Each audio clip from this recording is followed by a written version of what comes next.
Welcome, my fellow brothers, on Reward Hammer. Et salut à tous les amis, salut à tous, enfin plutôt bonsoir de mon point de vue, et bienvenue sur Rural Hammer, le podcast du Wargame à l'ancienne, un podcast qui connaît la résurgence d'une de ses rubriques phares, beauté et bien-être, la rubrique qui vous incite à créer de la beauté en ce monde et à vous sentir bien. Et sachez que la beauté, eh bien, elle commence toujours par de toutes petites choses. C'est exactement de ça dont on va parler aujourd'hui. On va faire une espèce de petit panorama de toutes les offres commerciales et toutes les marques de peinture qui puissent s'offrir à vous. Néanmoins, dans cette émission, je vais vous parler uniquement de celles que je connais bien, c'est-à-dire que je connais en tant que pratiquant, et je vais vous expliquer tout ça. En gros, là, vous êtes en train de me suivre dans un hangar, genre un peu celui de My Hobby Place par exemple, et on va parcourir ensemble les rayons des différentes marques de peinture, et je vais vous expliquer qui fait quoi, et ça fait beau, ça fait moche, quoi. En gros, voilà. Petite séance de review en ligne et review qui est principalement bâtie sur ma propre expérience le long de ces 5 dernières années où j'ai peint énormément. Bon, du coup, la peinture, ça se manifeste parfois sur les groupes, les trucs de réseaux sociaux ou les Discord, avec une question, c'est quoi la meilleure marque de peinture LOL, tu vois, le genre de petite question comme ça, un peu piou-piou-tesque, qu'on voit assez régulièrement. Et à vrai dire, c'est vrai que du point de vue du débutant, l'offre actuelle de peinture, c'est une véritable jungle. Une jungle où, en fait, en général, le jeune disciple va avoir 2 options qui s'offrent à lui. Soit il va aller full citadelle. Et là, full citadelle, en fait, tu suis un chemin balisé, c'est-à-dire que tu vas être accompagné très fortement dans le choix de tes couleurs et dans les techniques d'application. Soit tu pars à l'aventure vers d'autres marques, et là, eh bien, il y a de grandes chances que tu te perdes. Donc, n'aie pas peur, jeune disciple. Je te prends par la main. Je vais m'adresser aux jeunes dans cette émission. Donc, ne t'inquiète pas, frérot. Brother Maxou va t'offrir une nouvelle dinguerie. Voilà. Donc, l'offre en peinture, elle est donc délirante. Elle est délirante et parfois même au sein du catalogue d'une seule et même marque. Et c'est ce dont on va parler aujourd'hui. La nébuleuse, quelque part, l'arborescence des différents types de peinture. Mais bon, avant de rentrer dans le cœur du sujet, déjà, lorsqu'il va falloir choisir une marque de peinture, enfin une gamme plutôt, il y a d'office quelques segments à éviter lorsqu'on peint, nous autres, majoritairement du Warhammer. On va avoir tendance à éviter les gammes trop spécialistes, c'est-à-dire les gammes un peu de type modèle R chez Valero, ce genre de gamme qui va s'adresser avant toute chose aux maquettistes et aux historiens en herbe, c'est-à-dire qu'on va trouver des gammes de peinture qui seront référencées de fou furieux. Vous allez genre trouver le beige kaki d'un Abraham Lincoln M1 qui est intervenu en 90. Bref, vous voyez ce dont je veux parler, ce genre de gamme de peinture où il y a à peu près 78 kaki, 126 gris et 38 beige. Ça nous intéresse pas beaucoup. Nous, majoritairement, on va être des peintres de figurines de fantasy. Et donc, qui dit fantasy dit de la couleur et justement de la fantasy. C'est-à-dire que les références histo et tout, c'est complètement hors sujet. Donc, ce type de gamme-là, de gamme très spécialiste de peinture, on va avoir tendance à les squeezer. Autre segment à éviter, c'est les marques de peinture, entre guillemets, pas sérieuses. Et par là, j'entends des marques de peinture qui ne fabriquent pas de peinture. Ces marques, elles sont nombreuses, elles peuvent parfois représenter une offre attrayante via leurs tarifs, Mais pour moi, c'est pas des marques de peinture sérieuses. Elles n'en fabriquent pas, elles ne savent pas de quoi elles parlent. Elles ont uniquement vocation à acheter des trucs pas chers sur le marché et à les réétiqueter ensuite. Cependant, je dois bien confesser qu'on note quand même une certaine amélioration de marques qui ont toujours été un peu des outsiders, comme chez Green Stuff World, Army Painter, etc.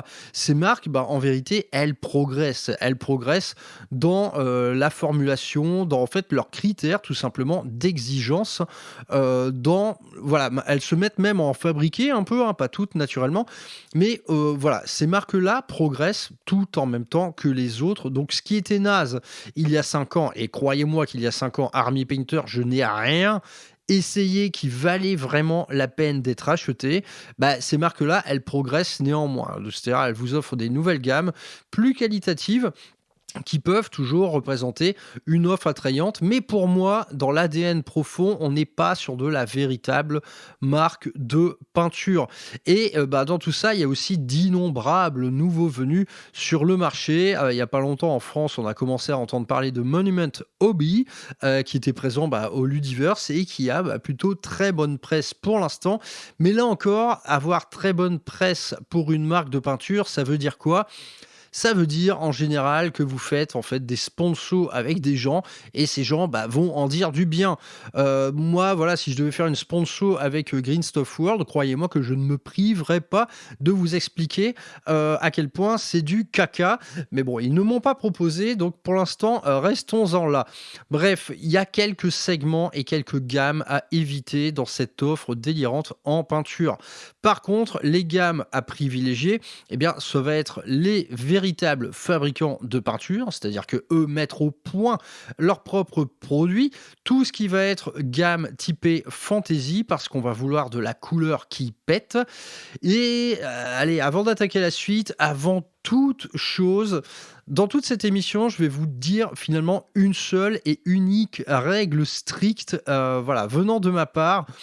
Ça va être mettez de la couleur. Pour l'amour du ciel, par pitié, mettez de la couleur partout et tout le temps, y compris sur du Grim Dark par exemple.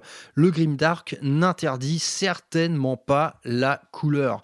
Donc c'est ma seule et unique consigne pour cette émission, d'un point de vue un peu artistique.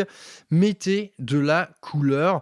Les armées, là, les grosses armées qui font juste, qui ressemblent juste à une énorme masse sombre, de loin, pour ma part, en fait, c'est l'exact opposé de ce que l'on cherche en tant que peintre sur figurine. Un peintre sur figurine, il veut l'attraper ton œil, quoi, si tu veux. Il veut l'attirer, il veut l'attraper. Viens vers moi, regarde-moi de plus en plus près. Ouah, tu vois, la couleur, ouah, elle vient vers toi, elle vient te chercher, et toi, tu t'approches. Alors qu'une grosse masse sombre, on s'en fout. Ça accroche rien, en fait, quoi. Donc, mettez de la couleur.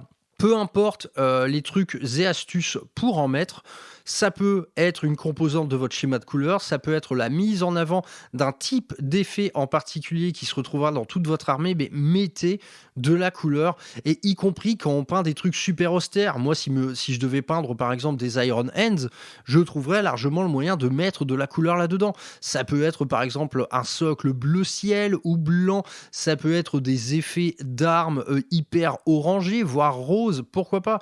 Voilà. Dans tous les projets possibles, il y a moyen de mettre la couleur. Et la couleur, c'est ce qui vous chope l'œil. C'est tout simplement le plus important dans le domaine de la peinture sur figurine, c'est la couleur. Donc par pitié, mettez-en, et mettez-en beaucoup.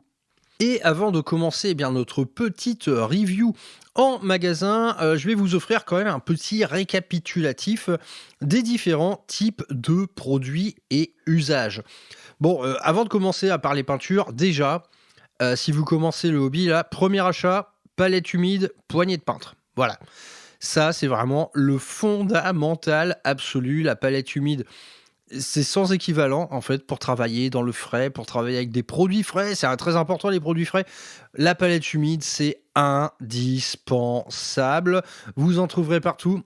Il y a quelques marques qui, moi, ont ma préférence. Très bizarrement, j'ai noté, en fait, des différences de texture d'un papier à l'autre. Par exemple, il n'y a pas longtemps, en atelier, un gars est venu avec une palette Green Stuff World. Je me rendais compte que la peinture déposée sur leur papier à eux, elle avait tendance à perler, par exemple. Elle ne formait pas une seule et unique tache. Très, très curieux. Alors que moi, je suis habitué avec Redgrass. Je dis pas qu'elle est meilleure qu'une autre, hein, c'est juste que j'y suis habitué. Je suis habitué à avoir voilà, mes petites taches de peinture bien homogènes que je dilue à ma convenance. Donc très chelou, ces petites différences de papier d'une marque à l'autre. Franchement, moi, la Redgrass, j'en suis très, très content. Et j'utilise même désormais le très grand format Redgrass parce que plus ça va, plus j'étale ma peinture et plus j'en mets beaucoup également sur un projet. Donc plus c'est grand, plus je kiffe les palettes humides, mais bon, achat indispensable. Quant à la poignée de peintre, la poignée de peintre, à mon sens, c'est une véritable composante de votre progression parce que il y a quand même un prisme de progression auquel on ne pense pas toujours, c'est la manipulation de la figurine. Par exemple, pour faire des gros progrès en surlignage, une des clés de ce progrès, ça passe par ça passe par la simple manipulation de la figurine dans votre main pour trouver à chaque fois le meilleur angle avec lequel attaquer votre petit trait fin au pinceau. Donc la poignée, la palette humide, si vous n'avez pas ça, arrêtez tout et achetez-moi ça tout de suite. C'est pas bien cher et vous pouvez même fabriquer tout ça vous-même.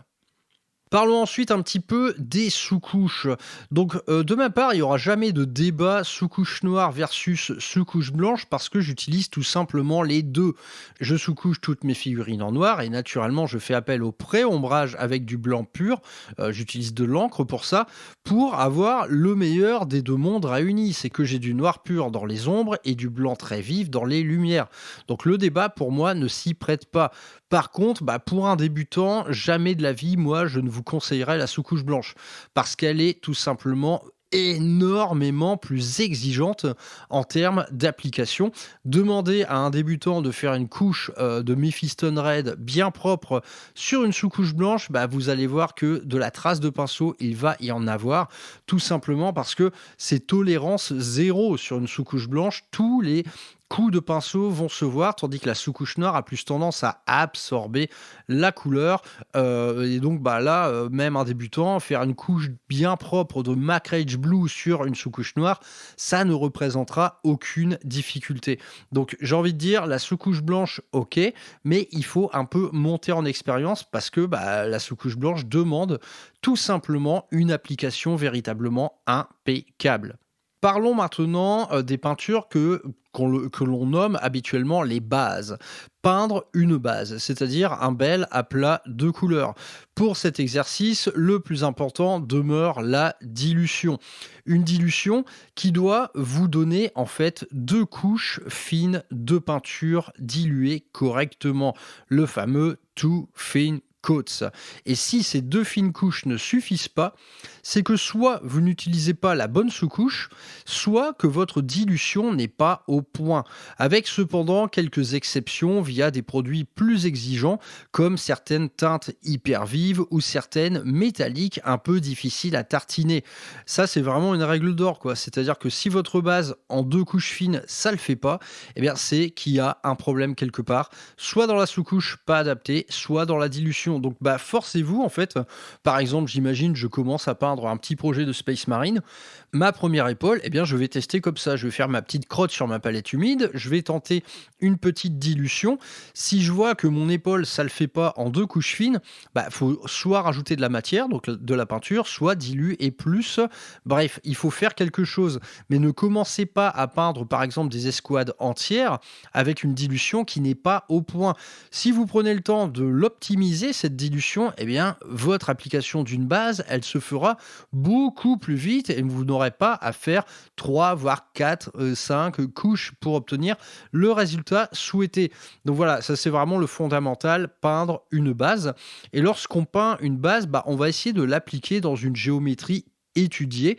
On va étaler et on applique dans un seul et même mouvement. Moi, j'ai l'habitude en fait de tout faire, par exemple, à la verticale. Mes bases, je les applique comme ça.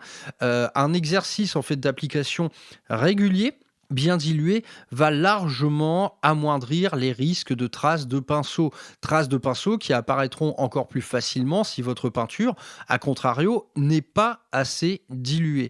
Donc, pensez-y, faites ça en fait avec application sur un petit morceau de figurine pour essayer et dès que c'est le feu vert, eh bien allez, c'est parti, on peut commencer à faire du batch painting. Donc, on a peindre une base et ensuite on va devoir peindre les creux et peindre les arêtes. Donc ici, moi j'ai mon petit vocabulaire rien qu'à moi. Peindre les creux, en anglais, ils appellent ça le lining et peindre des arêtes, ils appellent ça le edge lightning. Donc il n'y a pas forcément en fait de traduction littérale en français. Pour ma part, peindre les creux, ça va être du lignage, l'équivalent du lining, et peindre des arêtes, je vais appeler ça le surlignage. Ce n'est pas bien original, mais pour moi, en fait, ça met une dénomination claire et nette. Ombre, lignage, lumière, surlignage, tout simplement. Donc, en ce qui concerne le lignage, ici, on va diluer beaucoup et on va utiliser un produit très liquide. Alors, il peut s'agir d'encre, d'une peinture de base très diluée, d'huile, voire de shades et pourquoi pas des produits en fait dédiés comme les panel liners qui commencent à se démocratiser de plus en plus, je trouve, dans notre exercice de la peinture. Et en ce qui concerne les arêtes et donc le surlignage, ici, on va diluer en général très peu, tout simplement parce qu'on veut que ça marque très fort tout en restant le plus fin possible. Donc ici, ça va impliquer une véritable gymnastique du pinceau qui consiste à souvent rincer son pinceau et surtout le décharger parce que pour appliquer des traits extrêmement fins, il ne faut surtout pas qu'il y ait une accumulation de matière dans les poils de votre pinceau. Donc rincer, décharger, là on commence à parler d'une véritable gymnastique, une véritable chanson de gestes liée au pinceau. Et celui-ci, le surlignage, c'est sans doute le type d'exercice avec la marge de progression la plus forte. Moi, au bout de 5 ans de peinture, je commence à avoir des résultats très propres, mais je suis pas encore Michel-Ange, hein. C'est-à-dire que la progression, elle est encore largement en cours, quoi. Ensuite, on va parler un petit peu des métalliques. Concernant les métalliques, ici, on va diluer très peu, voire pas du tout, parce qu'il y a des produits, par exemple, qui ne supportent même pas la palette humide. Les pigments vont avoir tendance à se délier. Ici, on ne va pas diluer pour garder tout simplement la consistance assez forte du médium et surtout des précieuses paillettes qu'il renferme. Et pour finir, les peintures contrastes, la peinture contraste, c'est le très très gros sujet. Si je devais récapituler ma pensée à ce sujet, 2 points, c'est compliqué, putain. La contraste, c'est très très compliqué. Pas un seul jour ne passe sans que je ne vois ce produit en vérité utilisé à contre-courant.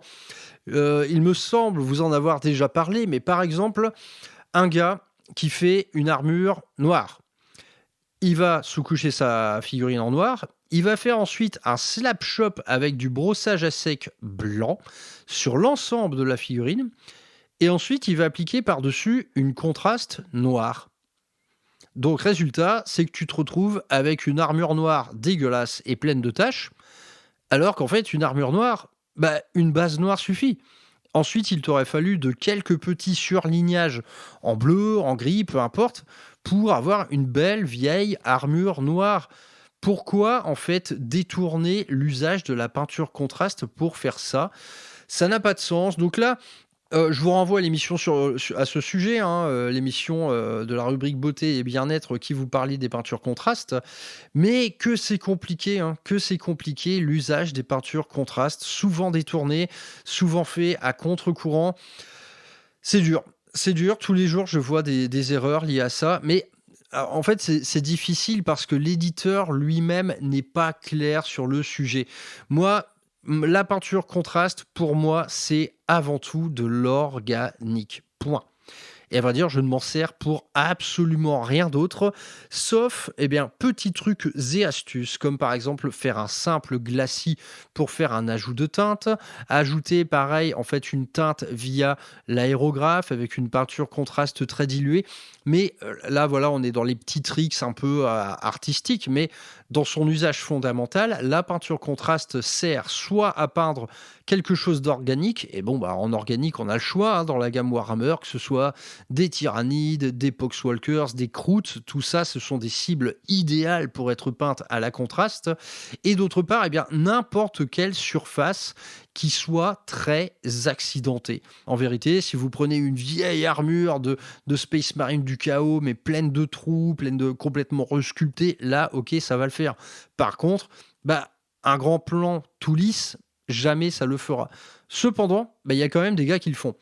Ils le font parfois avec des résultats assez ouf. Mais là, il faut garder à l'esprit que ces gars, souvent, ils ont une application au pinceau impeccable, voire exceptionnelle. Donc, dans cette rubrique-là de la peinture contraste, il y a beaucoup de faux prophètes, en vérité.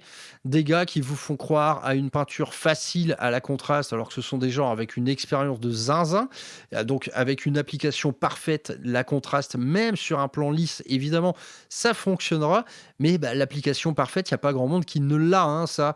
Donc, demeurant au fondamental, la peinture contraste, ça sert à faire de l'organique. Et j'ai envie de dire, jouez le jeu. Croyez-moi, n'essayez pas la peinture contraste pour faire autre chose. Parfois, je vois des gars qui peignent des décors à la contraste. J'ai vu un gars, il a fait une table entière cathédrale à la contraste, mais il est complètement fou, quoi. Si tu veux, déjà, il a dû fumer 6 pots à 6 euros. Et ensuite, mais c'est un usage, mais complètement détourné, quoi. Qu'est-ce qu'il y a dans des décors qui vaillent le coup d'utiliser une peinture avec une viscosité plus lourde et un temps de séchage plus lent? Ça ne rime à absolument rien. Une base et un brossage t'aura été tout aussi bien, voire beaucoup mieux. Parce que là, ta cathédrale, il y a des taches partout, évidemment, parce que tu n'as pas une application parfaite. Bref, gros sujet, la peinture contraste. C'est un sujet qui me fait un peu péter un boulon assez régulièrement. Les habitués du Discord en ont l'habitude. Bon, cette longue introduction est terminée, on va pouvoir aller au cœur du sujet. Donc, je vous propose de partir avec moi en expédition dans la jungle des peintures. Bon, on s'arrête dans une première petite clairière, là, c'est la clairière du patron, c'est la clairière Citadel. Je vais bien être obligé d'en parler de cette gamme de peintures Citadel, car elle correspond tout à fait au classique des classiques. C'est la plus ancienne, c'est celle qu'on a tous connue quand on était gamin. Bref, c'est le grand classique et à vrai dire, elle vient d'être renouvelée. Ouais, ils ont juste changé de nom, hein. Ils ont changé de nom. Ils n'ont pas changé les pots. Bon, mais bien, à propos des pots, on va commencer à parler des gros défauts qu'on connaît dans la gamme Citadel. Donc, le premier d'entre eux, évidemment, ce sont les pots. Ces pots sont nazes. Tout le monde le sait. C'est difficile à refermer. La peinture, elle s'accumule très vite là où il ne faut pas. Du coup, elle sèche et du coup, ce sont des pots qui demandent en fait un véritable entretien au quotidien, c'est-à-dire un soin de chaque instant pour ne pas qu'il y ait de la peinture qui tombe ailleurs que dans le trou.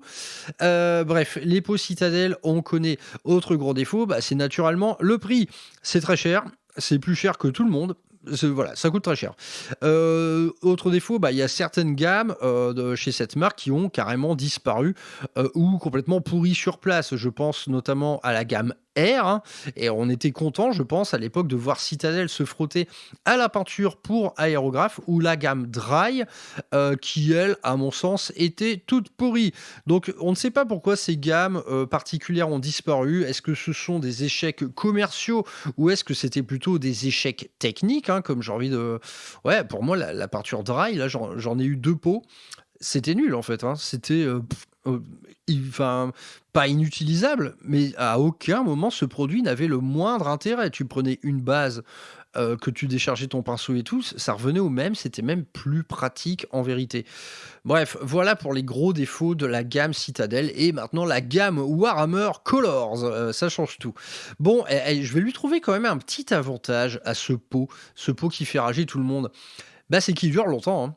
Pour peu qu'on en prenne soin, honnêtement, il dure longtemps et à contrario, en fait, des autres marques qui donc ont opté pour des pots avec du goutte à goutte, avec une petite pipette là, bah, moi ce que j'apprécie parfois chez les pots Citadel, c'est que, je vais l'ouvrir et je vais prendre une micro nichouille de peinture parce que j'ai tout simplement deux, trois petits rehauts à faire sur un élément en particulier.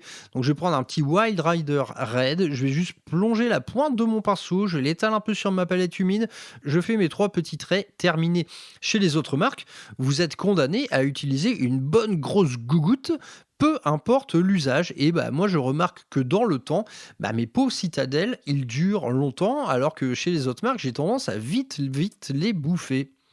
Bon, et maintenant qu'on a parlé des défauts, venons-en évidemment aux points forts. Eh bien, du côté des points forts, il y en a pas mal, à vrai dire, hein. La peinture Citadel, elle est très facile à diluer précisément, surtout pour les bases. C'est-à-dire que vous allez très très vite choper le réflexe de faire des petits traits sur votre doigt. La gamme, elle est facile à diluer et en fait, elle est homogène dans sa dilution.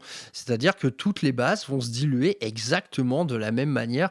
Il y a très très peu de surprises de ce côté-là. Autre point très positif, c'est qu'on a un référencement très précis des schémas officiels de Games Workshop. Donc ça se passe du côté de l'application officielle Citadel, par exemple, qui est une véritable encyclopédie de peinture.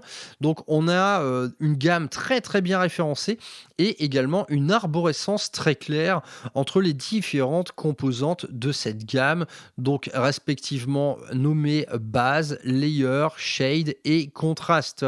Donc une gamme qui va vraiment jouir de l'appui logiciel de l'application Citadel qui est vraiment très très bien fichu. Donc là en fait direct si vous commencez le hobby, j'ai envie de dire que cette application Citadel, elle est un excellent premier contact pour déterminer ce qui est ou sera votre schéma de couleur. Vous pouvez faire une recherche par couleur ou par figurine et une fois la figurine choisie, vous avez une arborescence très claire de tous les pots utilisés, que ce soit en contraste ou en gamme classique. Du côté des points forts, on a également une gamme contraste qui est franchement exempte de tout reproche, hein, excepté le prix. Hein, ça coûte très très cher la peinture contraste, c'est la peinture la plus chère du marché, mais ça tue. Hein. La peinture contraste, c'est vraiment irréprochable. On a même des couleurs très très surprenantes en termes d'éclat pour du Citadel. Hein. Ça a eu lieu avec la deuxième vague de sortie des peintures contraste. Donc là encore, je vous renvoie à l'émission dédiée aux peintures contraste de la même rubrique. Bon allez, puis spoiler alert et puis une petite hot take de ma part, comme disent les jeunes.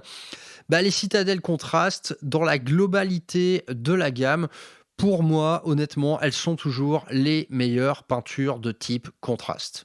Elles sont très tolérantes à tout type de dilution, que ce soit avec le contraste médium ou avec de la simple eau. Les couleurs sont superbes. Elles sont super faciles à travailler à l'aérographe et ça pour moi c'est un vrai plus. Mais franchement, ça demeure quand même inaccessible, quoi. La gamme, elle est super vaste, ça coûte une fortune. Je me demande combien coûte la gamme entière contraste, mais ça doit être complètement fou, hein. Et rien que pour ça, en vérité, je préfère peut-être les autres, malgré tout. Parce que là, en termes de tarifs, c'est vraiment déconné. Donc voilà, après ce petit listing de points forts de la gamme Citadel, allez, j'ai parlé un petit peu des défauts techniques, mais on va également parler des points faibles un peu plus subjectifs, hein, les points faibles de cette gamme.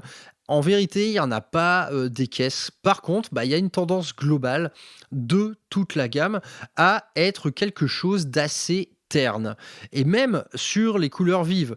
Donc là, on en revient un peu à ce que je vous disais précédemment, c'est ces fameuses armées vues de loin qui ont toujours tendance à ressembler à une grosse masse sombre. À vrai dire, ça a pu en surprendre même pas mal quand ils rendaient visite au musée Warhammer World. Il y a des gars clairement qui m'ont dit ah ouais, la peinture Heavy Metal, quand tu la vois de loin, c'est terne en fait. Il y a pas de grosses couleurs qui pop. Donc ça véritablement, c'est une tendance, hein, et puis c'est même un choix artistique, je pense, de la gamme Citadel à demeurer assez timide en termes d'éclat de couleurs. Donc une tendance quand même à quelque chose d'assez terne. Faut pas vous attendre à avoir un truc qui pète de mille feux en utilisant que des produits Citadel. Du côté des points faibles, eh bien, il y a certaines couleurs qui ne fonctionnent tout simplement pas. Je sais pas ce que c'est des formules désastreuses, mais pêle-mêle, le Fire Dragon Orange, le White Scar, voilà, ce genre de couleurs très vives, là, chez Citadel, bah, c'est une véritable purge. Les pigments sont complètement instables, c'est-à-dire qu'ils vont se délier sur votre palette. Euh, Côté expérience personnelle, on a également certaines bases qui vont être d'une couvrance absolument horrible, et je ne sais pas si c'est une coïncidence, mais il s'agit par exemple des bases que l'on vous propose d'appliquer avant d'y appliquer de la peinture contraste, comme le Grey Sear ou le Wraith Bone. Ces deux couleurs-là, la plupart des gens l'appliquent à l'aérosol, mais elles existent également en équivalent peau base standard. C'est inutilisable. On n'arrive pas à la diluer, la couvrance, elle est toute pourrie, c'est terrible. Donc voilà, il y a quelques trous dans la raquette comme ça, du côté de chez Citadel, des pots, mais qui semblent sortir de chez un savant fou. Enfin, ça ne marche absolument pas, les pinceaux n'aiment pas du tout, il y a un truc véritablement foiré. Et autre tendance globale de toute la gamme, à mon sens, ça concerne la gamme Layer. La gamme Layer, donc, qui est dédiée, en fait, selon l'éditeur, à faire du surlignage. Eh bien, cette gamme, pour l'avoir utilisée pendant des années, j'ai noté quand même une tendance à mal supporter les dilutions trop fortes. Dès que en fait vous allez pousser loin les couleurs dans la dilution pour par exemple faire du glacis, bah, les pigments ils vont avoir tendance à se délier sur votre palette. Donc en fait, quand tu fais du surlignage et que par exemple tu veux diluer un peu plus que recommandé, et ben sur votre palette, il va falloir souvent remélanger en cours de peinture. Et du coup, bah en fait, sur la longueur, on va manquer de tenue. C'est-à-dire que le rendu de vos surlignages, il va être variable. Et j'en prends pour exemple mon expérience récente avec les tyrannides, où je me suis amusé à faire des carapaces pendant 2 mois avec 2 layers de chez Citadel. Bah, sur ce point précis, on va pas se mentir, on trouvera bien mieux ailleurs, parce que là, bah, j'ai même mes figurines sous les yeux. Mon surlignage, il n'est pas constant. On voit que par moment, la peinture avait tendance à se délier. Mais cependant, bah, quand tu fais ça pendant des dizaines d'heures, tu peux pas être attentif au moindre petit défaut.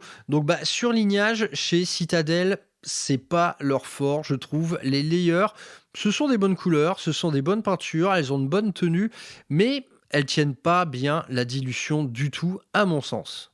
Et donc, bah, les citadelles, du coup, est-ce que je les utilise? Bah ouais, les gars, je les utilise tout le temps, en fait, mais bah, pour des raisons assez particulières. Moi, j'utilise Citadel pour des raisons vraiment de confort, de simplicité, mais également de familiarité.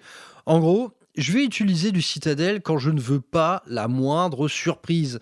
Et des surprises, bah par contre, j'ai tendance à en rencontrer avec toutes les autres marques. Alors, ok, Citadel, c'est un peu terne, les layers, ils sont un peu chiants à diluer, mais en gros, eh ben, globalement, c'est la sécurité. C'est l'absence d'enjeu et de prise de risque pour ma part. Donc globalement, dès qu'il s'agit de peindre des petits trucs anodins, comme les accessoires ou les cuirs sur un Space Marine, par exemple, bah, je vais avoir tendance à aller chez Citadel. En gros, je vais chez Citadel dès qu'il faut peindre des trucs chiants. Franchement, c'est un peu ça, hein. C'est un peu ça. Les trucs sur lesquels j'ai envie d'aller très vite. J'ai pas envie d'être surpris. J'ai pas envie de mettre une patte artistique particulière. Bah ok, Citadel, je connais la gamme. C'est un peu terne. Du coup, ça se remarque à peine. Hop, j'y vais. Je fais ça vite. Quant à un exercice à l'aérographe, bah là, en vérité, même pas, j'essaye, c'est beaucoup trop chiant. Sauf les contrastes, évidemment, qui sont de loin la gamme de peinture la plus confort à bosser au pistolet, toute gamme confondue, c'est un vrai bonheur. Non, à l'aéro, j'ai déjà essayé, hein, par exemple, de diluer du Mephiston Red et tout. Non, c'est beaucoup trop chiant, faut faire ça dans un récipient séparé, le dosage en médium et tout, il est coton à trouver. Bref, ça, je fais l'impasse tout simplement parce qu'il y a des gammes dédiées ailleurs, hein. Et donc, si là, on est en train de faire les courses, hein, je vous explique un petit peu. Donc, est-ce qu'il y a des indispensables chez Citadel? Bah ouais, par exemple, le contraste Black Legion. Le Black Legion, c'est une couche de contraste noir parfait. Voilà, c'est noir, c'est mat, couvrance totale. En gros, c'est une fausse peinture contraste, hein, c'est une espèce d'encre noire avec une grosse viscosité. Ça, moi, je vous explique, par exemple, quand je fais toutes mes bases à l'aérographe, par exemple, voilà, je peins un Imperial Fist, je vais le faire tout jaune. Ensuite, tout ce qui n'est pas jaune, je vais devoir le repeindre en noir pour ensuite repartir sur une base solide pour les autres couleurs. Pour ça, le Black Legion, c'est une tuerie. Ça va super vite et dès lors qu'on a une application solide, hein, c'est-à-dire on ne déborde pas, ouais, là on y va avec du Black Legion et pour ma part, en vérité, ça vaut bien 6 € le pot parce que je vous jure que ce truc m'a fait gagner des heures par rapport à mes premières expériences avec un Abaddon Black Standard dilué pour venir en fait peindre sur mes figurines préalablement faites à l'aéro. Ensuite, on a des nombreuses références assez excellentes hein, chez les contrastes, le Ball Red, le Doomfire Magenta, les bleus, là, Celestium et Thalassar, ils sont superbes. Globalement, on a toute une gamme de verts bleus magnifiques hein, dans les contrastes. Le Aeldari, Emerald, le Croxigor, Scale, le Aethermatic Blue, tout ça, c'est des couleurs que j'ai beaucoup utilisées. Honnêtement, on les trouve pas ailleurs. Elles sont originales. Niveau tenue, c'est absolument parfait. Hein. Donc, chez les contrastes, il y a véritablement quelques must-have. Il y aura également certains shades hyper classiques, mais qui vous seront toujours d'un secours massif. Noon Oil, Agrax, Reichland, tout ça, ça marche très très très bien.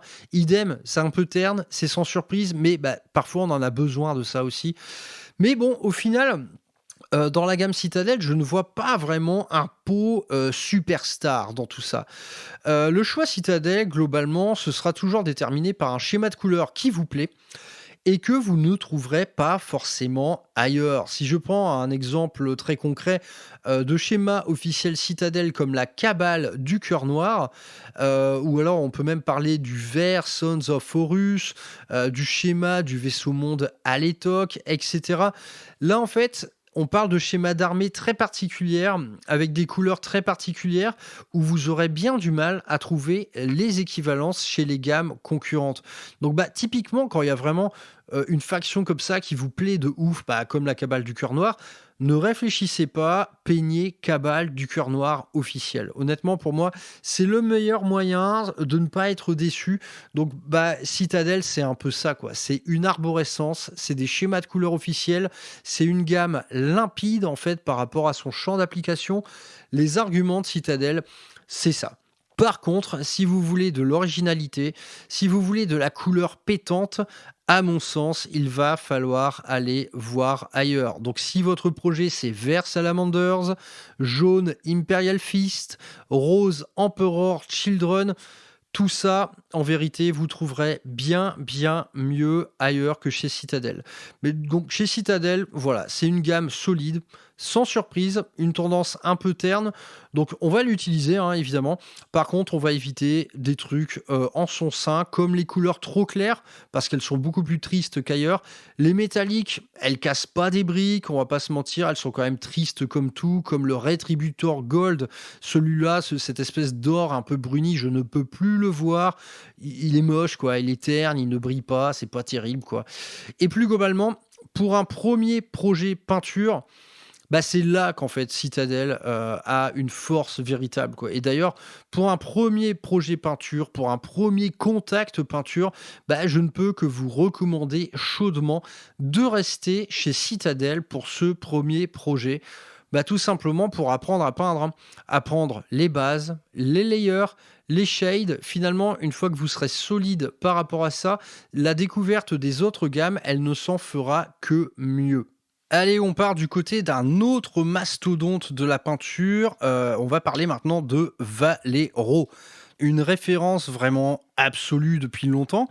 Mais 3 petits points. Est-ce que c'est encore le cas maintenant ? Ici, on va parler d'une gamme complètement nébuleuse. J'ai vu plus d'un débutant s'y paumer et une gamme en fait qui semble quand même avoir souffert de la concurrence, notamment ces dernières années. Si on devait relever les points forts de chez Valero, eh ben, c'est le plus important, c'est tout simplement la couleur. Ici, on a de la couleur. C'est éclatant, c'est explosif, c'est véritablement un gros changement par rapport à ce que nous offre Citadel. Donc pour ça, il suffit de calculer certaines équivalences pour s'en rendre compte. Moi, j'ai une petite appli pratique pour ça qui s'appelle Hobby Color Converter. À prendre en main, c'est une catastrophe, mais honnêtement, elle marche très bien parce que vous allez pouvoir calculer des équivalences avec un degré de tolérance à déterminer. Moi, par exemple, je calcule mes équivalences à 95%. Pas plus, pas moins. Donc on s'en rend assez compte quand vous mettez par exemple un Evil Sun Scarlet chez Citadel et que vous regardez les équivalences chez Valero, c'est simple, on n'a que du rouge beaucoup plus éclatant. Donc voilà, c'est la tendance globale de la gamme, c'est que ça pète quoi. Il y a de la couleur. Il y a de la couleur et ça, bah, on adore.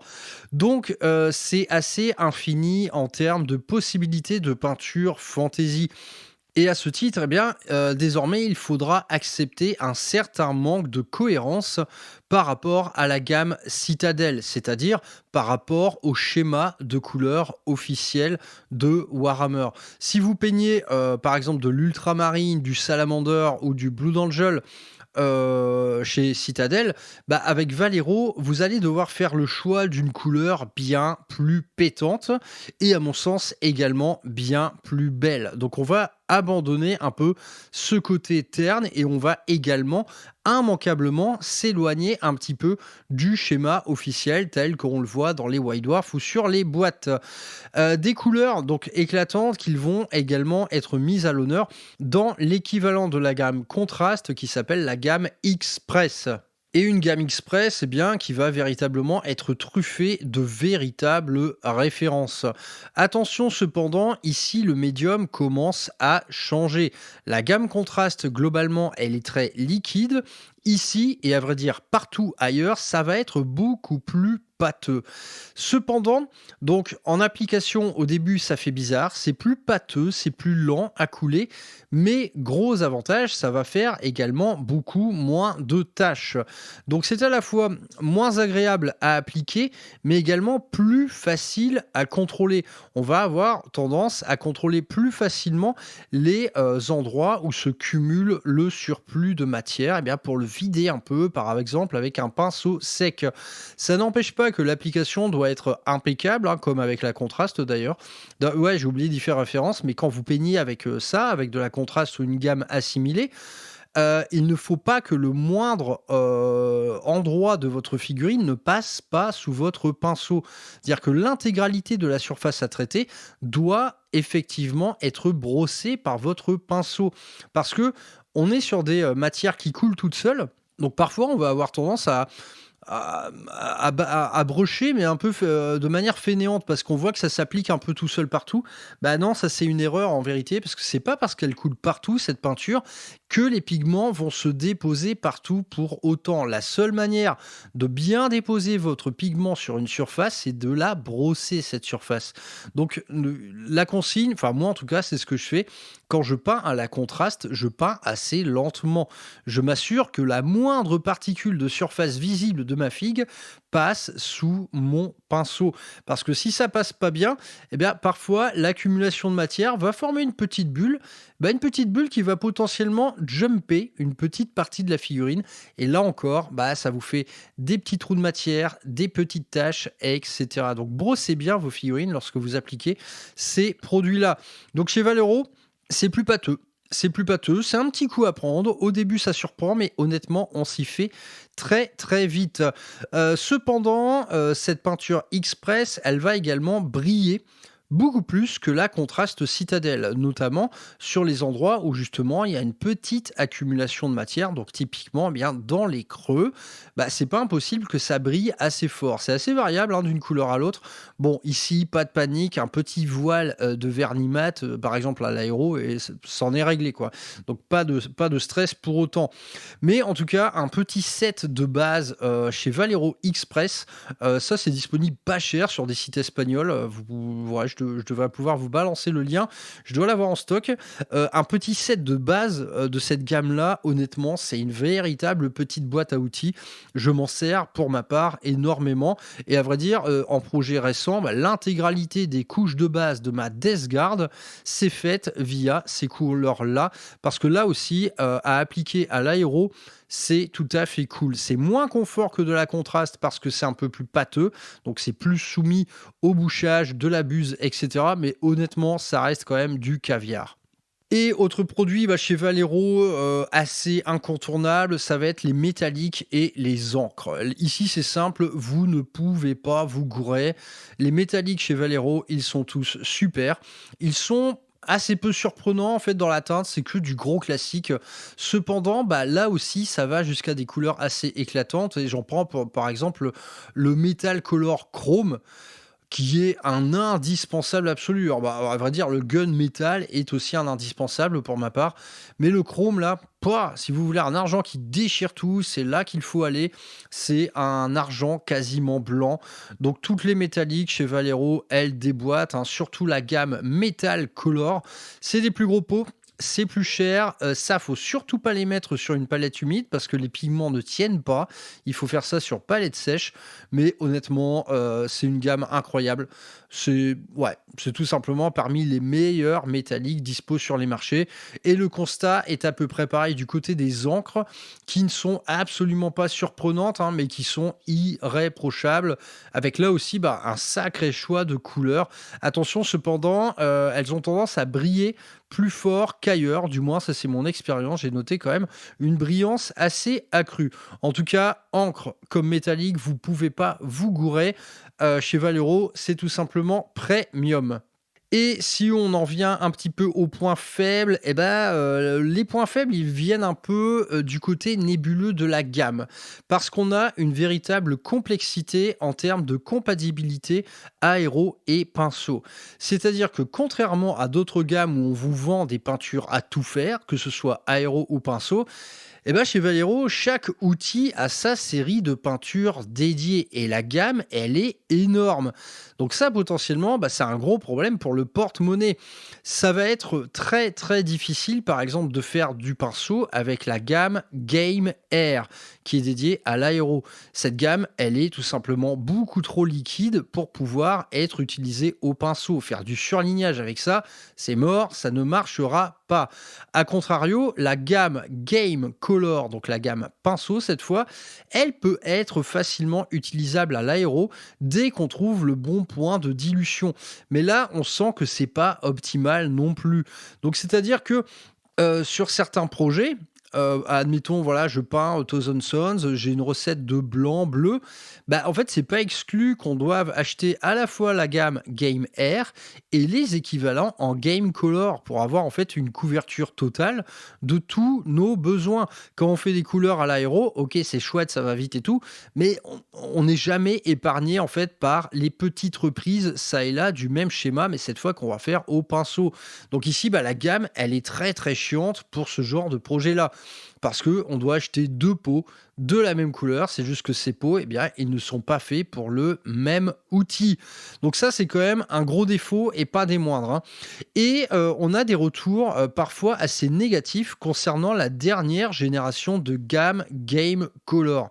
J'ai entendu, à vrai dire, beaucoup de mal sur la refonte de cette gamme. Donc je ne saurais pas en juger parce que moi je dispose encore de l'ancienne. Mais voilà, j'ai quand même noté de la part de pas mal de copeintres des retours assez négatifs sur la dernière refonte de cette gamme Game Color. Autant que je vous mette au courant, même si je ne sais pas exactement de quoi il s'agit. Autre chose à noter chez Valero, surtout là, moi je vais vous parler surtout de la gamme Game Air, hein, dédiée à l'aéro. Il y a une tendance globale de cette gamme à trop couvrir. C'est-à-dire que c'est un vrai tueur de zénithal, un vrai tueur de pré-ombrage. Et donc, par défaut, il va vraiment falloir diluer fort si on veut continuer à bosser en transparence. Mais justement, la peinture, à mon sens, elle ne tient pas beaucoup des dilutions trop poussées. C'est compliqué. C'est compliqué. Si j'en reviens, par exemple, à mes premiers tests de Blood Angel à l'aéro, donc je faisais, mon rouge de base sur une sous-couche noire et ensuite, si vous voulez, j'essayais de monter dans la lumière et donc d'éclaircir mon rouge avec, des oranges, voire des teints chers et tout. J'y suis jamais arrivé.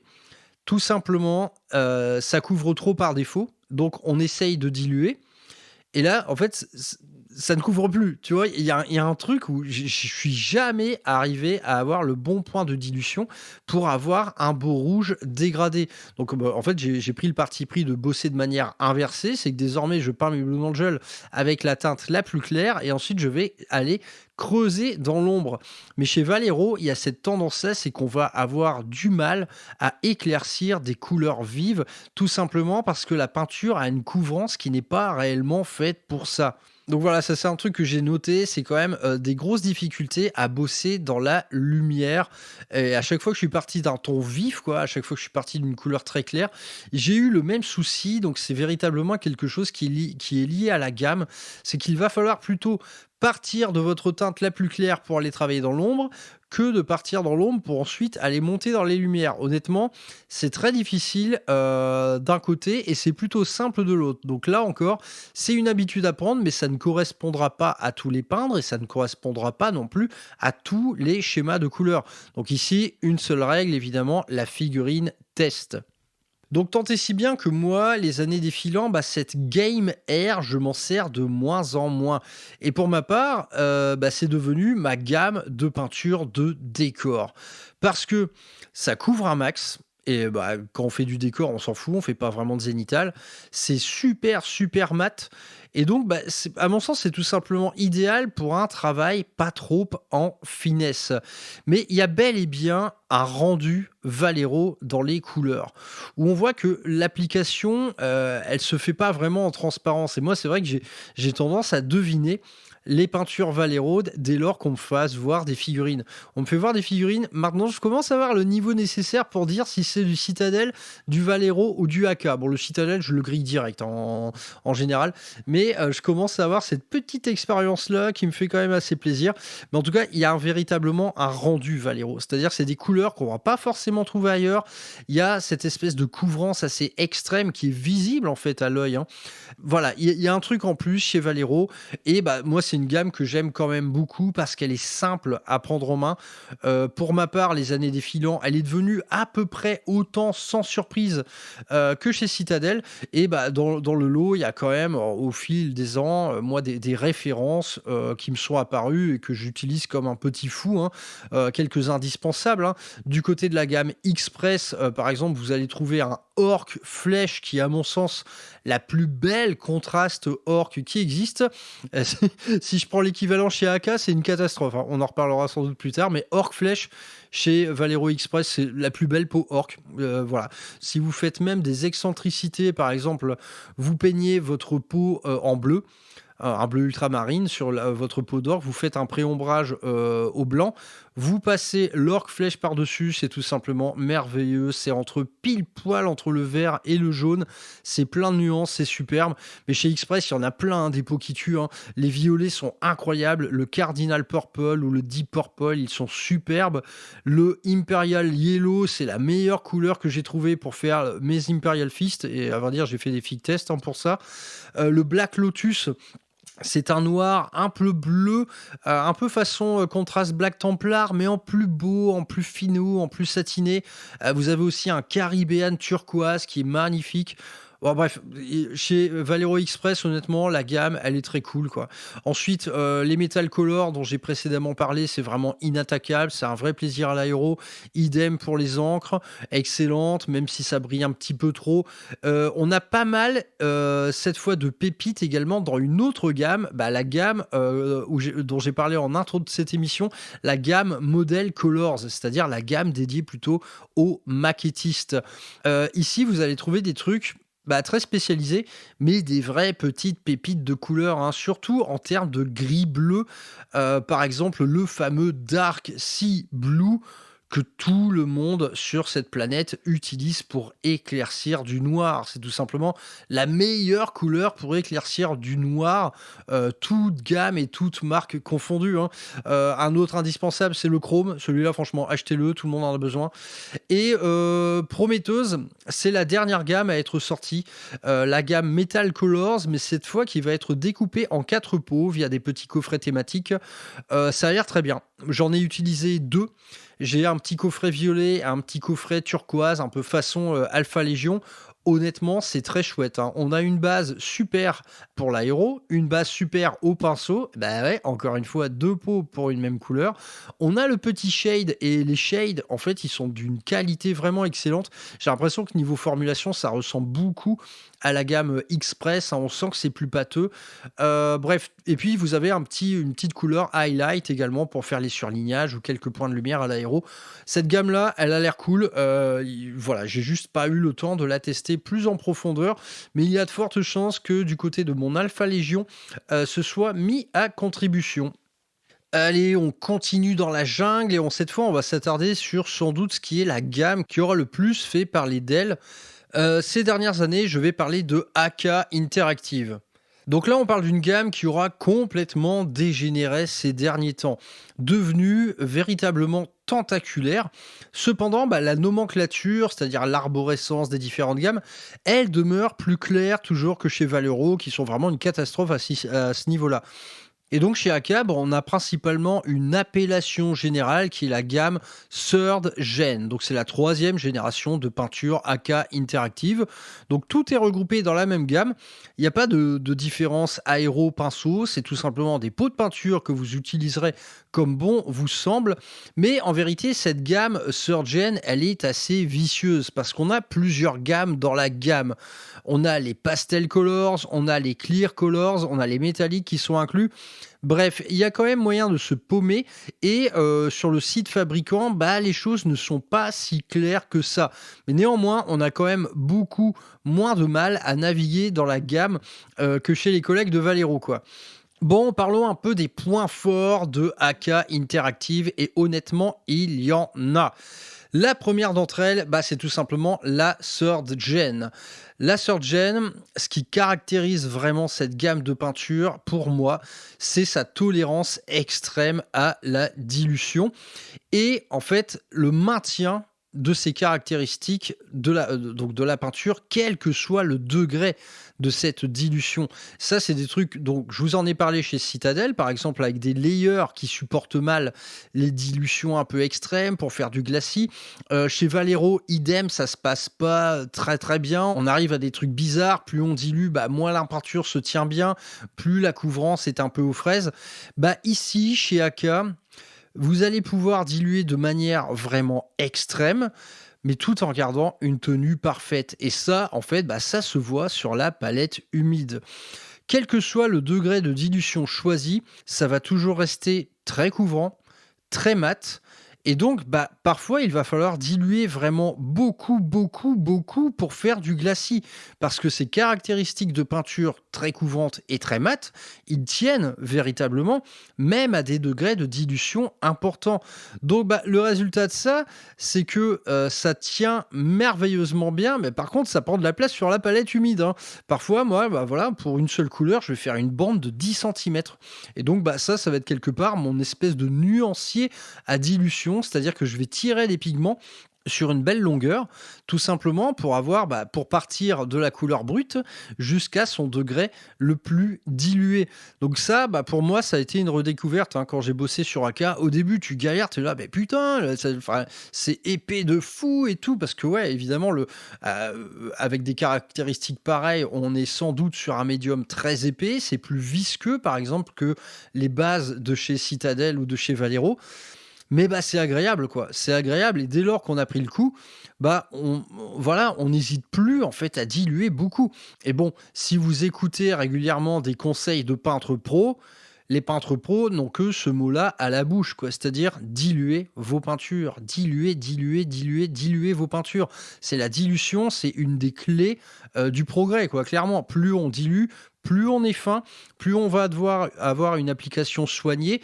Et à mon sens, la gamme AK, pour ça, elle est top. Elle est véritablement top. Tout tient merveilleusement bien.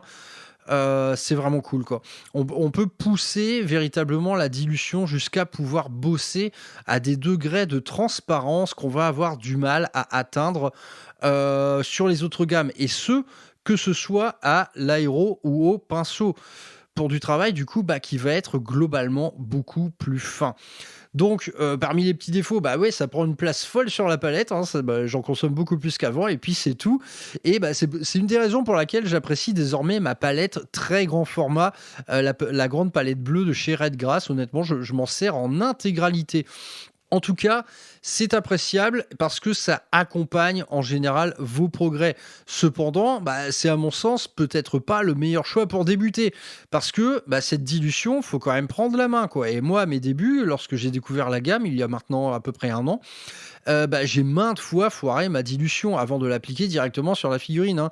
Ma dilution, jusqu'à maintenant, je la gardais jusqu'alors assez légère, surtout pour les bases. Ici, il faudra jamais hésiter à forcer, à étaler et à tirer très très fort les dilutions si on veut bosser en transparence. En tout cas, on a le produit qu'il faut pour ça, alors que c'est pas forcément le cas chez les autres gammes. Et donc, si on revient sur les caractéristiques primaires de la gamme Third Gen, donc sa couvrance, son rendu mat, le gros avantage de cette couvrance et de ce rendu mat, ça va être également le surlignage. Donc pour le surlignage, comme je vous l'ai dit dans l'intro, on va diluer assez peu, mais chez AK, on va quand même diluer, parce que de base, c'est une peinture qui se dilue quand même beaucoup plus que les autres. Cependant, ici, même si on dilue un peu plus fort, contrairement au layer de chez Citadel, ici, on va garder une tenue parfaite. On va garder une couvrance et une consistance terrible, ce qui fait que cette fois, vos surlignages, ils seront parfaitement homogènes d'une figurine à l'autre. Il n'y a pas besoin de retouiller la petite tache de peinture sur la palette. La peinture, elle est là, elle reste fraîche, elle reste telle que vous l'avez décidé. Et de plus, en fait, dans la gamme Third Gen, on va avoir véritablement une offre très très riche dans les tons clairs, dans les tons les plus clairs, les tons les plus proches du blanc, les tons pastel. D'ailleurs, il y a une petite gamme dans la gamme qui s'appelle comme ça, Pastel Colors. Tout simplement, ces couleurs-là, elles vont être idéales pour ce type d'exercice. Donc, si je résume, on dilue, on a une couvrance parfaite, ce qu'on cherche pour du surlignage. On a des couleurs de toute beauté dans les tons clairs. Ne cherchez pas plus loin. Ici, j'ai envie de dire que vous soyez débutant ou pas, la gamme AK, c'est tout simplement la meilleure pour le surlignage.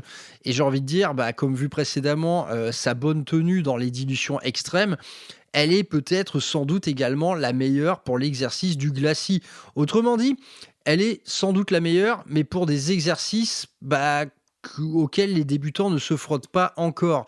Donc c'est à retenir, en tout cas pour ma part, ça a été mon cheminement, hein, c'est que la gamme AK, ça a été véritablement une accompagnatrice de mes progrès les plus décisifs en termes de technique de pinceau. Mais je dois quand même en venir un petit peu au point faible. Le point faible, ça va vous paraître bête, mais les étiquettes sont pourries. Les étiquettes, elles sont vraiment pourries. Et j'ai un peu halluciné de voir parfois un pot de peinture rester sur mon établi pendant 1 mois, c'est-à-dire que je vais le manipuler souvent. Le simple fait de frotter mes doigts dessus, ça enlève l'impression. Tu sais, what the fuck, quoi. Y compris sur les pots un peu premium, hein, c'est-à-dire les pots d'encre AK en verre avec pipette. L'étiquette se barre direct, quoi. C'est-à-dire que là, à 2-3 reprises, j'ai dû être obligé de surligner avec un stylo bille le nom des couleurs pour pouvoir les repérer plus facilement. Tu fais, what the fuck, c'est quoi cette impression à 3 sesterces? Enfin, c'est vraiment incroyable. Bref, il faut garder à l'esprit, les étiquettes sont pourries. Autre chose, le médium est visqueux.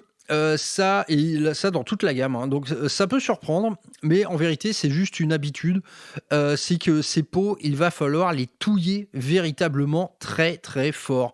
Contrairement aux autres, hein, chez Citadel, voilà, on donne 2 petits coups de bille et puis c'est bon. Chez AK, il faut lui mettre une véritable branlée à ce petit pot de peinture. Donc croyez-moi que vous allez vous muscler le poignet. Autre truc qu'on n'a pas compris chez AK, c'est les Deep Shades. En plus, c'est une gamme que j'ai achetée en intégralité, fut un temps. Les Deep Shades, donc des shades, tout simplement. Ça, j'ai pas compris. J'ai eu que des expériences de merde avec ça, même de la peinture qu'ils font, hein. Je me rappelle un zénithal, blanc qu'avait fait un élève en formation sur un visage orc. On a passé un deep shade vert, ensuite tout a fondu. Ça a fait littéralement fondre, l'encre, la sous-couche, pourquoi? Tu sais pas trop. Bref, les deep shades, évitez ça, d'autant qu'ils sont en train de les refaire, cette gamme shade là avec les pots verts. C'est encore une gamme pléthorique, c'est absolument énorme. Est-ce que vraiment on en a besoin? Je n'en suis pas sûr, mais en tout cas, bah, si vous avez des retours sur la gamme Shade de chez AK, pourquoi pas nous en faire part sur le Discord. Autre élément de la gamme assez intéressant, c'est le panel liner, hein. Le panel liner qui est plutôt en fait pensé pour de la maquette pure, et c'est pas mal utilisé pour les gars qui font du Gundam par exemple. Bah, en vérité, c'est pas mal du tout pour peindre des figurines, hein. On a vraiment un pinceau extrêmement fin. Donc le panel liner, pour résumer, c'est une peinture, enamel, toute prête à l'emploi, c'est-à-dire il y a pas besoin de la diluer ni quoi que ce soit. Vous la sortez du pot avec une espèce de stick applicateur qui est un tout petit pinceau et bah, vous allez spotter directement les creux de votre figurine.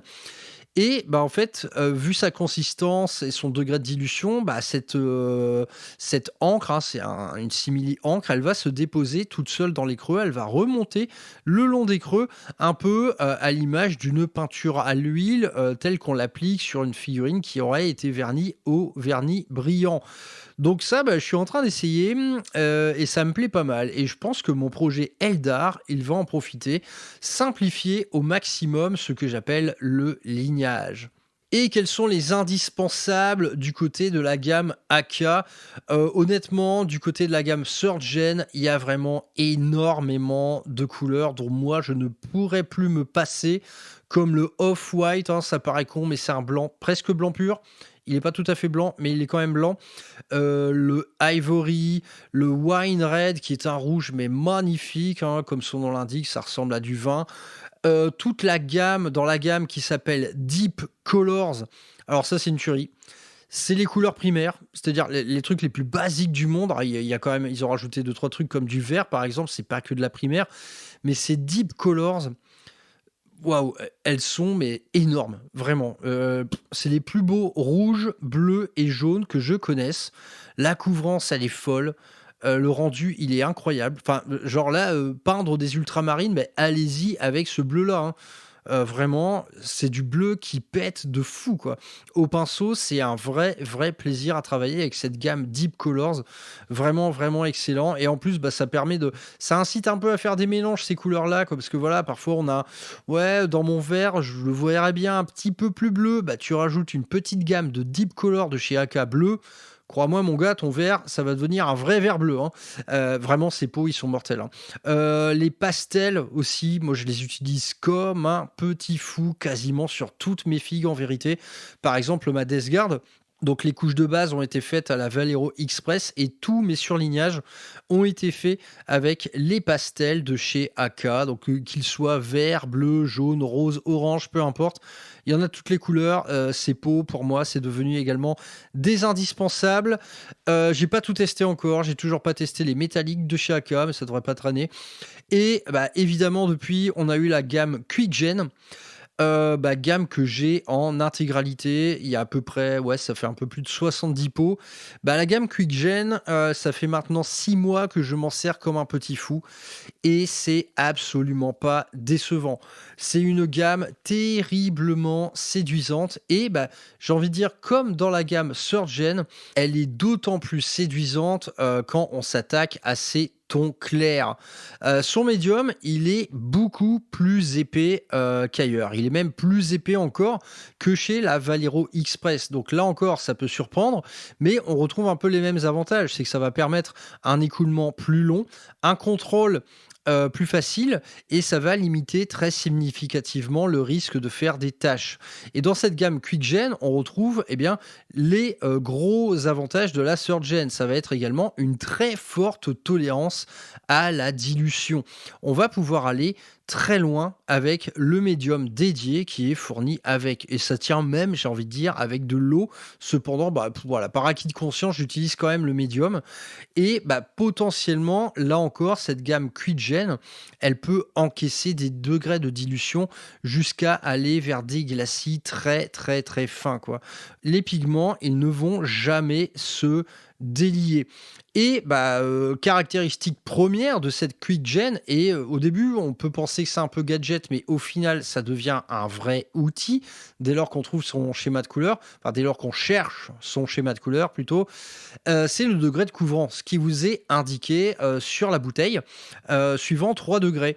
C'est-à-dire faible couvrance, couvrance moyenne ou forte couvrance. Ça les gars, ça ment pas, hein. Ça ne ment vraiment pas, et à partir de là, on a des idées en fait qu'on n'avait pas vraiment avant. Par exemple, le travail de pré-ombrage. Cette gamme QuickGen, elle va être idéale par exemple pour choisir une teinte de base, voire une sous-couche différente. Voilà, traditionnellement, on peint en sous-couche en noir, on zénite en blanc, ensuite on choisit une contraste avec une bonne couvrance.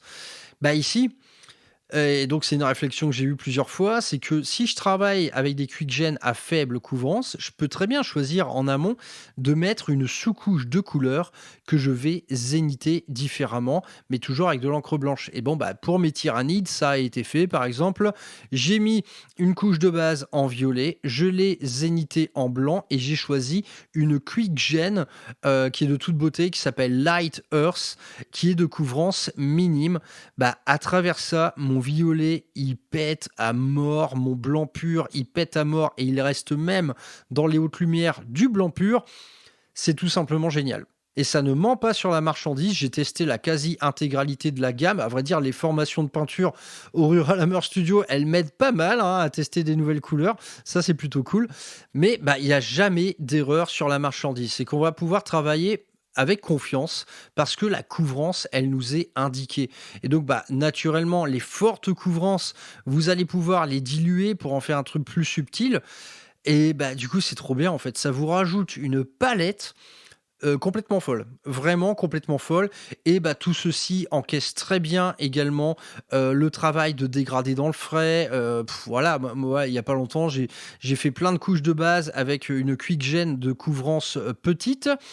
J'ai travaillé dans les ombres avec une QuickGen de couvrance standard, et ensuite je me suis amusé à faire du glacis avec une QuickGen de couvrance très forte que j'ai dilué énormément. Ça ne déçoit pas, hein. Le produit, il tient tout le temps, quel que soit le degré de dilution. Bref, vrai petit coup de cœur quand même pour cette gamme QuickGen. Cependant, toujours dans cette petite gamme QuickGen, c'est une gamme très cool, mais ça va être également une gamme assez inégale. Un peu comme chez Valero, à vrai dire, mais ici sans doute encore un peu plus. C'est que certaines couleurs sont dégueulasses. Il n'y a pas d'autre moyen de le dire. Surtout dans tout ce qui va toucher au marron, jaune, ocre et vert. C'est parfois affreux. Il y en a quelques-unes qui sont très utilisables, hein, mais c'est parfois affreux. Les teintes, en fait, elles sont parfois à un niveau de saturation tel qu'on se demande bien, mais sur quel type de matériel on applique ça? Vraiment, dans tout ce qui est un peu marron, ocre, jaune, là, on se dit: «Mais attends, mais voilà, à quoi ça va servir?» On peine vraiment à trouver. Il y a vraiment des teintes très sales. Après, ça peut être des champs d'application possibles pour qui veut faire, je sais pas moi, du Nurgle, tout ce qui va être un peu crado, moyenâgeux, ça peut avoir une utilité. Pour ma part, je ne l'ai pas encore trouvé, mais parmi ces teintes, il y en a certaines qui sont vraiment dégueulasses. Et je vous avais parlé de l'Orc Flèche de chez Valero, qui est superbe. Et le Orc Flèche AK, il est infâme. Il est vraiment infâme, c'est un vert trop sombre, il est putain, ça fait pas du tout orc, vraiment pas du tout. Ça, à fuir comme la peste, ça ne plaira à absolument personne, je pense. Mais Bon, voilà, globalement, c'est quand même une excellente gamme de peintures de type contraste et je suis encore bien loin, d'en avoir fait le tour. Comme je vous l'ai dit, en fait, une de mes meilleures armes pour ça, bah, c'est les ateliers de formation peinture, au Rural Hammer Studio. C'est toujours une manière sympa, d'essayer des nouveaux pots parce que je les fais essayer également à tout le monde. Tout le monde choisit ses couleurs et ben, moi, je vois ce que ça donne. Parfois, je prends même des petites notes à ce sujet. Bref, c'est tout pour Aka, qui pour moi, en fait, est sans doute devenu le meilleur repère des peintres un petit peu spécialistes ou en voie de progression. En fait, cette gamme, ça devient un peu un support pédagogique d'avoir des peintures qui tiennent si bien les degrés de dilution forts, voire extrêmes. C'est nécessairement en fait un excellent compagnon de voyage en terre peinturluresque. Donc Aka, véritablement nouveau mastodonte, je pense. Et Valero a quand même pas mal de soucis à se faire à ce sujet, même s'il continue de se défendre fort bien. Bon, on va commencer à pénétrer dans cette jungle des terres un peu plus élitistes et des peintures plus épaisses. Parce que ici, on va aller chez Scale 75. Bon, je vais pas vous en dire beaucoup plus sur la gamme dans sa globalité. Globalement, c'est une gamme plus spécialiste. C'est très épais. Ça va avoir comme AK une excellente tolérance à la dilution sans perdre ses caractéristiques de couvrance. Par contre, bah, tout est plus difficile. C'est plus difficile à diluer, c'est plus difficile à mélanger, c'est plus difficile à appliquer, c'est tout simplement réservé aux peintres confirmés. Et c'est d'ailleurs apparemment assez prisé par les peintres confirmés. On a vu beaucoup de peintres stars sur les réseaux nous dire que Scale 75 c'est la meilleure cam. Mais pourquoi au juste? Bah, moi, je pense pas avoir un niveau nécessaire pour vous dire pourquoi. Ce que j'ai noté avec les pots que j'ai, c'est que c'est, ouais, une tolérance à la dilution extrême, mais est-ce vraiment plus que chez Aka? Là, honnêtement, j'ai peut-être pas le niveau d'expertise qu'il faut pour en dire, à ce sujet. Mais par contre, bah, moi, de ce que je sais, ne cherchez pas plus loin les meilleurs métalliques. Les meilleures métalliques, elles sont chez Scale 75, ça ne fait pas un pli. Je vous ai parlé des Metal Colors chez Valero qui sont inattaquables, ce sont des peintures excellentes. Bah, ce qu'on va trouver de plus chez Scale, bah, c'est l'originalité. Et à ce titre, eh bien, dans la gamme, vous avez 3 petits coffrets qui pour ma part sont véritablement indispensables, hein. Donc argent, or et bronze cuivre. Ces 3 petits coffrets thématiques, ils sont fous.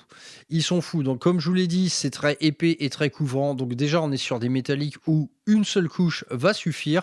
Dans la plupart des cas, je vais pas vous mentir, parfois c'est 2. C'est couvrant de malade.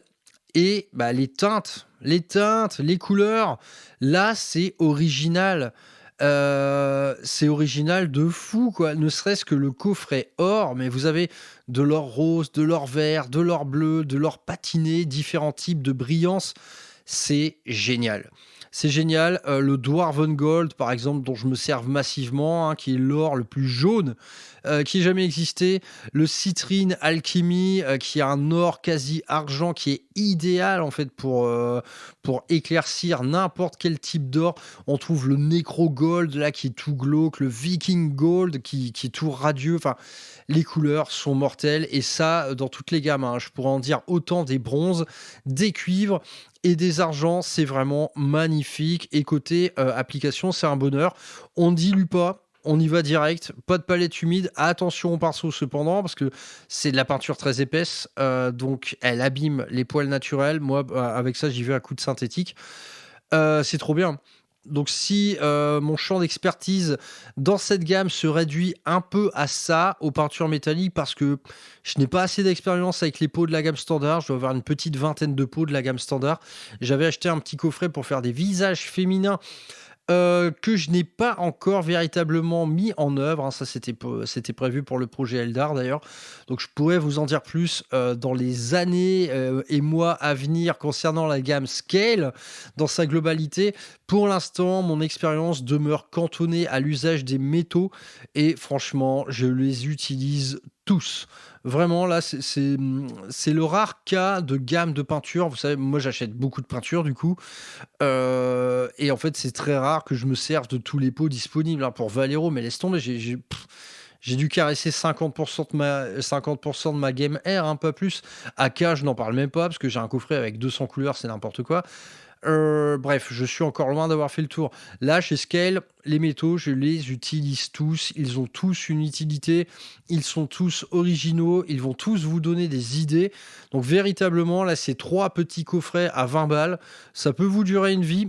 Quoique, moi, du Dwarven Gold, je dois en être à mon 4e pot.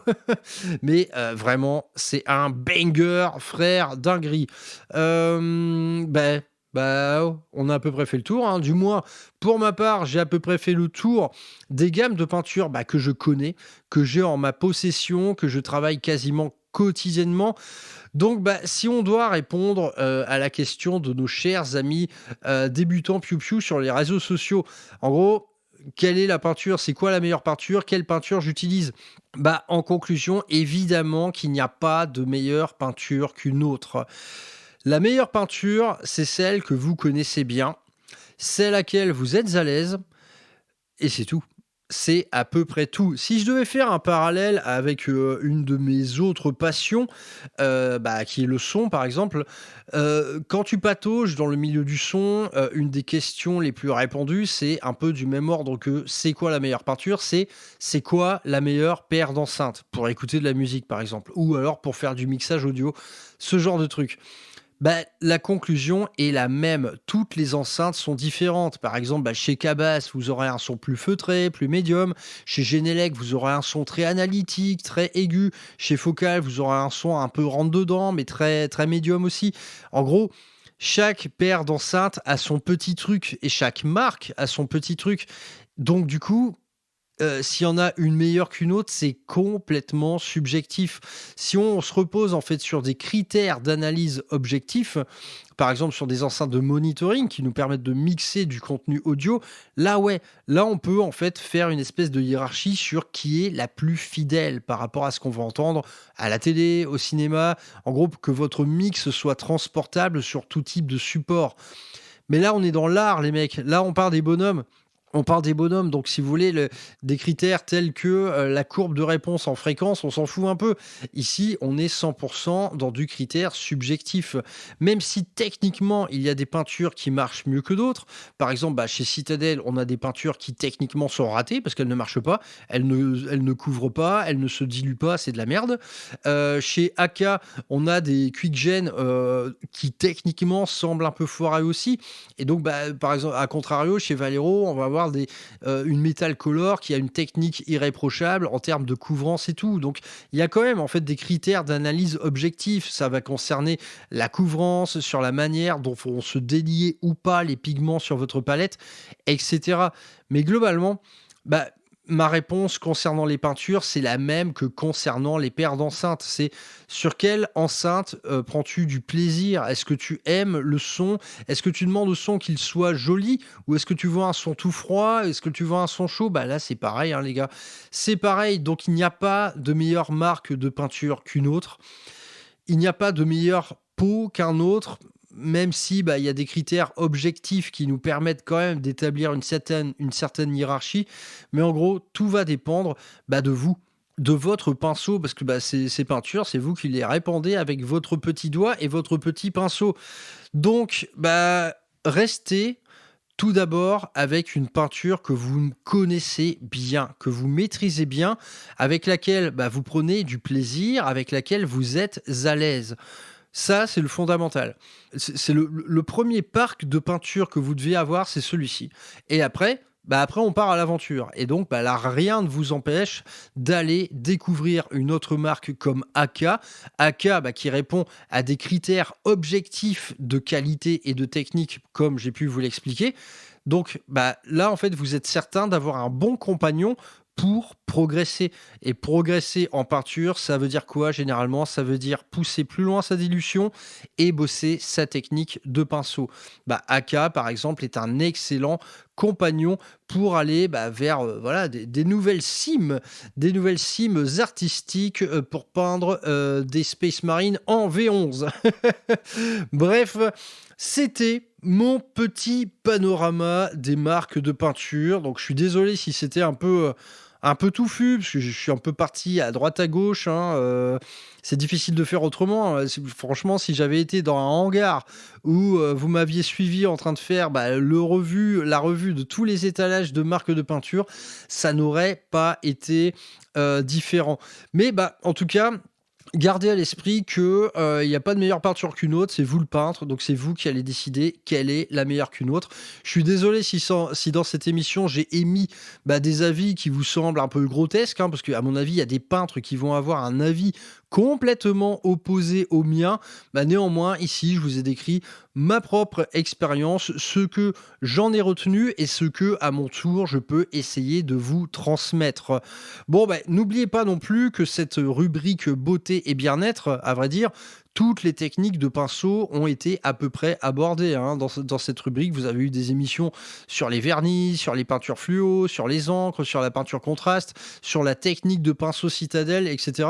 Donc n'hésitez pas à passer les rattrapages, hein, si vous êtes curieux, parce que on est sur des émissions intemporelles, hein. Tout ça ne vieillit pas. Du moins, je les ai écrits de telle manière, en tout cas, à ce qu'elles ne vieillissent pas. Donc n'hésitez pas à passer les rattrapages de la rubrique beauté et bien-être. Cette émission-là était plus un peu une émission shopping, aussi bien qu'une émission récapitulative de mon expérience auprès de toutes ces marques de peinture. Donc voilà, si vous voulez, vous avez des émissions à rattraper, et si vous voulez mettre en pratique tout ça dans la bonne humeur, quoi de mieux qu'une petite formation au Rural Hammer Studio, hein, les gars. Je vous rappelle, ruralhammerstudio.fr, c'est mon site de formation de peinture sur figurine en présentiel. Et à ce titre, je suis plutôt content parce que ce dernier mois, ça tourne plutôt bien. Il y a eu des initiations pinceau, il y a eu du perfectionnement pinceau, il y a eu du cours de véhicule en commun, il y a eu du C'est votre projet. Bref, je suis content. Le Rural Hammer Studio commence à marcher un petit peu pour mon plus grand plaisir. C'est toujours un énorme plaisir de vous accueillir. Et généralement, tout le monde repeint avec la banane. Et généralement aussi, dans les semaines qui suivent, je note une détermination nouvelle à finir ces projets avec des techniques fraîchement apprises à mes côtés. Donc n'hésitez pas à venir faire coucou, ça me fera bien plaisir. Bon les gars, on se retrouve très vite sur les réseaux. Venez nous faire des bisous sur le Discord. N'oubliez pas de vous inscrire au Rural Summer Break si ce n'est pas encore fait. Il me reste un peu de place sur les petits jeux, surtout 40K, je crois que c'est plein à l'heure actuelle, je ne sais plus. Le match-up définitif tombe ce week-end à peu près en même temps que la sortie de cette émission. Portez-vous bien, les loulous, je vous fais des bisous. Bon printemps, bon hobby. Certes, le printemps est froid, mais le hobby est quand même chaud comme la braise. On se dit à plus tard. Salut, et moi je vais me coucher. Bonne nuitée les petits.